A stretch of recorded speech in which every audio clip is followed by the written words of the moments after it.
Astro sign channel வாயிலாக உலகெங்கும் வாழ்ந்து கொண்டிருக்கும் சகோதர சகோதரிகளுக்கு அன்பார்ந்த வணக்கங்கள் மற்றும் வாழ்த்துக்கள்.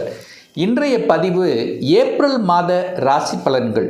இந்த ஏப்ரல் மாதத்தினுடைய கிரக நிலைகளை முதலில் பார்ப்போம். அதன்படி மிதுனமனையில் குரு பகவானும் சிம்மத்தில் கேது பகவானும் இந்த மாத தொடக்கத்தில் மனோ காரகனான சந்திரன் கன்னியில் வீற்றிருக்க, கும்பத்தில் புதனும் ராகுவும் இணைவு பெற்று உட்கார்ந்திருக்காங்க.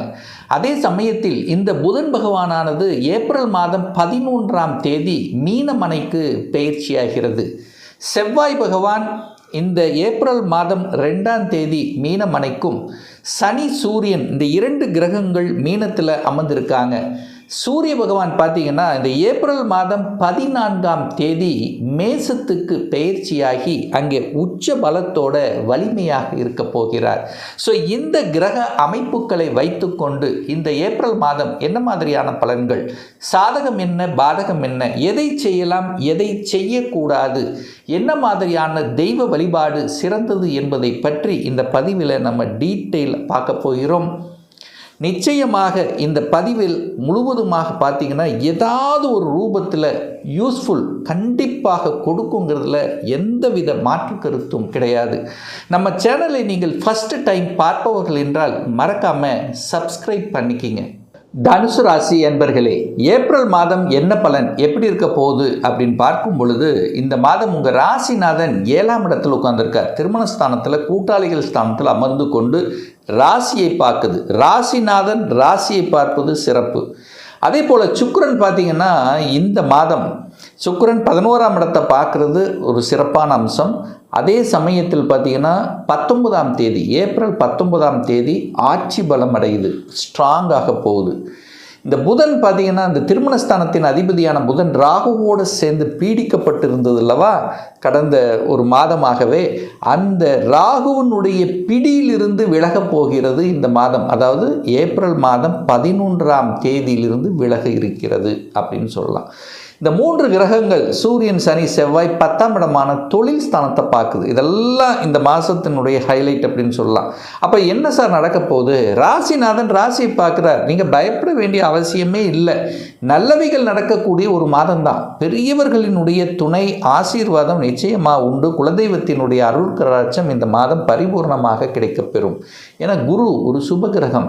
உங்கள் ராசிதிபதி உங்களை வளர்த்துவதற்காக, உங்களை மெருகேற்றுவதற்காக, சமூகத்தில் ஒரு அங்கீகாரம் கிடைப்பதற்கான ஒரு அமைப்புங்கிறது இந்த மாதம் தெளிவாகவே தென்படுகிறது இந்த தனுசு ராசி அன்பர்களுக்கு. அப்போ மனம் நன்றாக இருக்க போகிறது, செயல்பாடுகள் திருப்தி இருக்க போகுது, உற்சாகம் கிடைக்க போகுது, எதையும் சாதிக்கலாம் என்கின்ற உத்வேகம் உங்கள் மனசில் கண்டிப்பாக எழும். அதில் எந்தவித மாற்று கருத்தும் கிடையாது. சார், பொருளாதாரம் சார்ந்த விஷயங்கள் எப்படி இருக்குது? தனக்காரகனான குரு பகவான் உங்கள் ராசியை பார்ப்பது சிறப்பு. 2ஆம் அதிபதி எங்கே இருக்கார்? 4ஆம் இடம் என்று சொல்லக்கூடிய சுகஸ்தானத்தில் போய் உட்கார்ந்துருக்கார். யாரோட சேர்ந்திருக்கார்? 9ஆம் அதிபதியோட சேர்ந்திருக்கு, பாக்யாதிபதியோடு சேர்ந்திருக்கு, 5ஆம் அதிபதியோடு சேர்ந்திருக்கு. அப்படி எடுங்க, 5 9ஆம் அதிபதியோட தனாதிபதியான சனி பகவான் சேர்ந்திருக்கு. அப்போ தனத்தில் எந்த குறைபாடும் கொடுக்க போவதில்லை.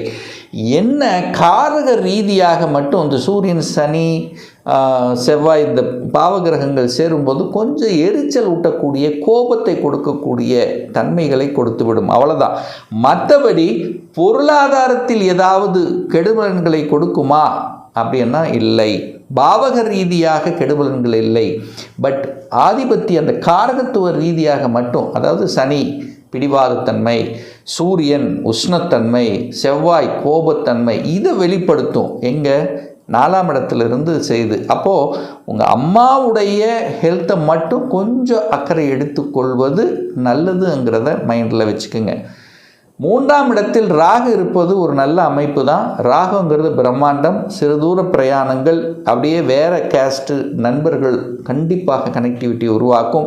இந்த மாதம் உங்களுக்கு அந்நிய மதம், வேறு மதத்தினருடைய ஒரு கனெக்டிவிட்டி, ஒரு தொடர்பு, ஒரு நட்புணர்வு கண்டிப்பாக உருவாக்கக்கூடிய ஒரு மாதம் தான் இந்த ஏப்ரல் மாதம். அவர்கள் மூலமாக அனுகூலம், ஆதாயம் நிச்சயமாக உண்டு. இது ஏன் சார், எப்படி சார் ஸ்ட்ராங்காக சொல்கிறீங்க? 3ஆம் இடம் என்பது ஒரு என்ன சொல்கிறது, ஒரு முயற்சி ஸ்தானம் அப்படி எடுத்துக்கலாம். குருங்கிறது நீங்கள் நேர ராகுவை பார்க்குறீங்க. நீங்கள் உங்கள் பார்வையால் ராகுவை பார்க்கிறீர்கள். ராகுங்கிறது அந்நிய தேசத்துக்கு செல்லக்கூடிய வாய்ப்பு இருக்கா? கண்டிப்பாக உண்டு. வெளிநாடு, வெளி மாநில தொடர்பு கிடைக்குமா? கண்டிப்பாக கிடைக்கும். ஏன்னா நீங்கள் பார்த்துட்ருக்கீங்க. நீங்கள் உங்கள் முயற்சியால் அதை சக்ஸஸ் பண்ணக்கூடிய வாய்ப்புகள், சந்தர்ப்பங்களை உருவாக்கும். அப்போ 3ஆம் இடம் நல்லா இருக்க போகுதுன்னு அர்த்தம். நீங்கள் குரு என்கின்ற நீங்கள் காலச்சக்கரத்துக்கு 9ஆம் அதிபதியாக இருக்கக்கூடிய குரு பகவான் எங்கே பார்க்கிறாரோ அந்த இடத்தை வளர்க்கும். அப்போ 3ஆம் இடத்தை வளர்க்க போகுது. 3ஆம் இடம் என்கிறது என்ன? கீர்த்தி உண்டு, புகழ் உண்டு, பிரயாணம் உண்டு, ஒப்பந்தங்கள் உண்டு, வியாபார நுணுக்கங்களை கற்றுக்கொள்ளக்கூடிய தன்மை. அங்கே ராகு இருக்கிறதுனால வெளிநாடு, வெளி மாநிலம், அந்நிய தேசத்தினுடைய நட்புணர்வுகளை கோணக்கூடிய தன்மை இதெல்லாமே சிறப்பு பெறுகிறது. விற்பனை, 3ஆம் இடம் என்பது விற்பனை படுசோரா நல்ல வேகமாக ஒரு நல்லவையாக நடக்கும். அந்த விற்பனையின் மூலமாக லாபங்களை கொடுக்குமா, பாக்கியத்தை கொடுக்குமா? நிச்சயமாக உண்டு. 4ஆம் இடத்தில் சனி பகவான், சூரியன் இதெல்லாம் இணைஞ்சிருக்கு. அப்போது பொருளாதார வகையில் முன்னேற்றத்தை கொடுக்கும். சுகஸ்தானத்தில் ஏதாவது வீடு, வண்டி, வாகனங்கள், செவ்வாய் இருக்க நிலக்காரகன் நிலத்தை வாங்கி போடக்கூடிய அமைப்புகள் ஒரு சில தனுசுக்கு கண்டிப்பாக ஏற்படுத்தும். இந்த ஏப்ரல் மாதம் ஒரு சின்ன ஒரு இடத்தையாவது வாங்கணும். ஒரு சிலர் பார்த்திங்கன்னா விவசாய நிலங்களை வாங்கணுங்கிற எண்ணத்தை கொடுக்கும். ஏன்னா பாக்யாதிபதியோடு சேர்ந்துருக்கு. 5, 9 கனெக்ட் ஆகுது. அப்போது நிச்சயமாக வீடு, வண்டி, வாகனம், அசையும் அசையா சொத்துக்கள் சார்ந்த விஷயத்தில் நற்பலனை கொடுக்கக்கூடிய ஒரு நல்ல மாதம் தான் இந்த தனுசு ராசி என்பவர்களுக்கு. சார் குழந்தைகள் எப்படி சார் படிக்கும்? நல்லா படிக்கும். ஆசைப்பட்ட கோர்ஸ் என்ன படிக்கணும், நான் +2 முடிச்சுட்டு இந்த கோர்ஸ் அடையணும், இந்த கோர்ஸை படிக்கணும், இன்ஜினியர் படிக்கணும், டாக்டர் படிக்கணும், என்ன முயற்சியில் நீங்கள் இருக்கிறீர்களோ அந்த முயற்சி சக்ஸஸ் கொடுக்கக்கூடிய ஒரு நல்ல மாதமாகத்தான் உங்களுக்கு இருக்குது. முயற்சி வெற்றி, போட்டித் தேர்வுகளில் வெற்றி, எண்ணம் அப்படியே ஒரு அதாவது என்ன சொல்கிறது, எந்த அளவுக்கு உழைப்பை போடுறீங்களோ அந்த அளவுக்கு உங்களுக்கு அனுகூலம் கண்டிப்பாக கிடைக்கும். 6ஆம் அதிபதி ஆட்சி பலம் பெறப்போகிறது. 6 வலுப்பெறுகிறது. வேலை இல்லாதவர்களுக்கு வேலை கிடைக்கும். இந்த தனுசு ராசி என்பர்கள் யாருக்கெல்லாம் வேலை தேடிக்கொண்டிருக்கிறீர்களோ, 6ஆம் இடம் என்பது வேலையை குறிக்கும். அப்போது இந்த ஏப்ரல் மாதம் 19ஆம் தேதிக்கு அப்புறம் உங்களுக்கு வேலை சக்ஸஸ் ஆயிரும். அப்பாயின்மெண்ட் ஆர்டர் ரெடி ஆயிரும். அதனால் கவலைப்பட வேண்டிய அவசியம் இல்லை. தன்னுடைய முயற்சியை செய்கிறீர்கள். அப்போ இந்த மாதம் வேலை கிடைக்குமா? வேலை கிடைக்கும். ப்ரமோஷன் கிடைக்குமா? கண்டிப்பாக கிடைக்கும். ப்ரமோஷனுக்கு தடை இல்லை. திருமண பந்தங்களுக்குள் என்ட்ரியாவதற்கான வாய்ப்புகள் இருக்கா? ஏன்னா குரு 7 இருக்கார். நீங்கள் போய் 7ஆம் இடத்துல இருக்கீங்க. அதை செயல்படுத்துவதற்குண்டான அத்தனை முயற்சி எடுப்பீங்க, சக்ஸஸு கொடுக்கும். குருங்கிற ஒரு சுபகிரகம் 7 இருக்கிறது நல்லது. அந்த புதனும் பார்த்தீங்கன்னா இப்போ ராகுவோட பீடியில் இருக்காரா? 11ஆம் தேதிக்கு அப்புறம் குருவின் வீட்டில் தான் போய் உட்கார்ந்துருக்கார். அப்போ குருவும் புதனும் பரிவர்த்தனை பெற்று பரிவர்த்தனை யோகமாக மாறும். அப்போ புதன் சம்பந்தப்பட்ட விஷயங்கள் நல்லா இருக்கும், குரு சம்பந்தப்பட்ட விஷயங்களும் நல்லா இருக்க போது 11ஆம் தேதிக்கு அப்புறம். அப்போது கணவன் மனைவி சார்ந்த விஷயங்கள் நன்றாக இருக்கும். ஏன்னா இப்போ 7ஆம் அதிபதியோட ராகு சேர்ந்துருக்கா.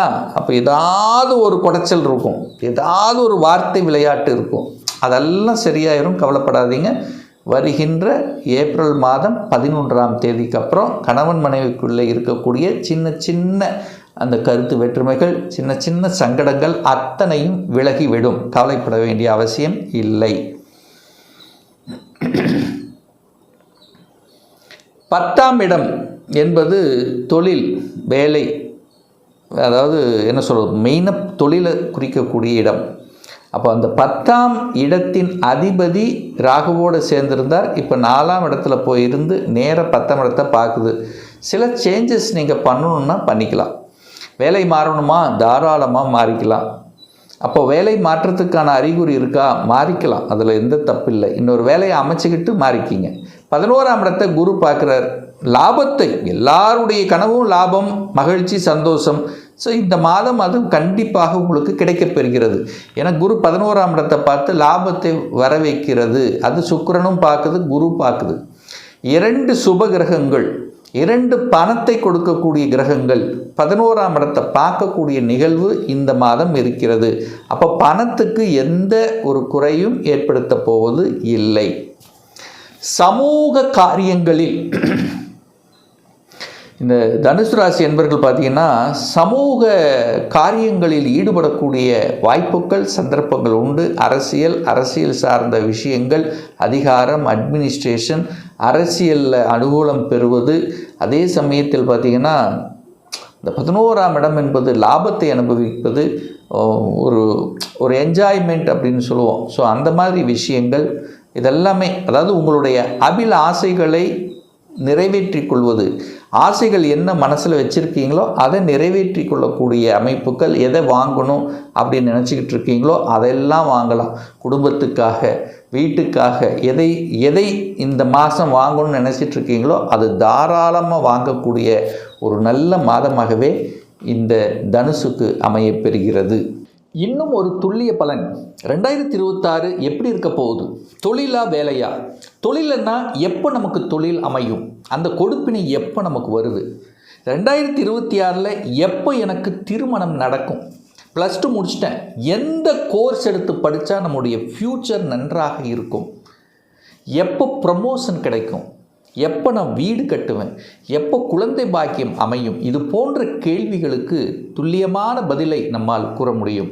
ஒரு பர்சனல் கன்சல்டேஷன் எடுத்துக்கணும், ஒரு சுய ஜாதகம் பார்க்கணும் என்று விருப்பப்படக்கூடிய அன்பர்கள் டிஸ்பிளே தெரியக்கூடிய நம்பருக்கு வாட்ஸ்அப் மூலியமாகவோ ஃபோன் கால் மூலியமாகவோ தொடர்பு கொண்டு அப்பாயின்மெண்ட் பெற்றுக்கொண்டு நேரடியாகவோ அல்லது ஆன்லைன் மூலமாகவோ கன்சல்டேஷன் எடுத்துக்கலாம்.